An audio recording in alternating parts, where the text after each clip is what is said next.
গত শনিবার এক বন্ধু বাড়িতে নিমন্ত্রণ ছিল। খালি হাতে যেতে কেমন লাগে, তাই ভাবলাম যে ছোট্ট একটা মিষ্টি সারপ্রাইজ নিয়ে যাই। এখন তো আমের মরশুম চলছে, তাই বানিয়ে নিলাম একটা ম্যাঙ্গো টিরামিসু। প্রথমে ছোট ছোট করে কেটে নিলাম টাটকা মিষ্টি আম, আর তৈরি করলাম একটা ক্রিমের লেয়ার। আর তারপরে শুরু করলাম সাজানো। প্রথমে দিলাম লেডি ফিঙ্গার বিস্কিট, যেটা তিরামিসুতে ভীষণ এসেনশিয়াল। আর এই লেডি ফিঙ্গার বিস্কিটগুলোতে না ডিম থাকে, তো ভেজিটেরিয়ান অপশন হিসাবে অনেকে ওয়েফারও ইউজ করে থাকে। আর তারপরে দিলাম হচ্ছে গিয়ে ক্রিম আর আমের টুকরো। এইভাবে বেশ সুন্দর করে একের পর এক লেয়ার সাজালাম। আর দেখতে দেখতে ডেজার্টটা একদম তৈরি হয়ে গেল। বন্ধুর জন্য সুন্দর করে একটা বক্স প্যাক করলাম। আর সত্যি কথা বলতে, এত যত্ন করে সাজিয়ে যদি নিজের জন্য না রাখি তাহলে নিজের ওপরই অন্যায় হবে। তাই আমাদের জন্য বানিয়ে ফেললাম আর একটা বক্স।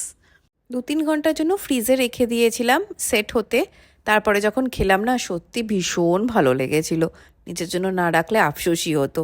বন্ধুর জন্য একটা বক্স আর আমাদের জন্য একটা বক্স, সবাই খুশি আর ম্যাঙ্গো টিরামিসুও সাকসেসফুল। দেখা হবে একটা নতুন ভিডিও নিয়ে। বাই।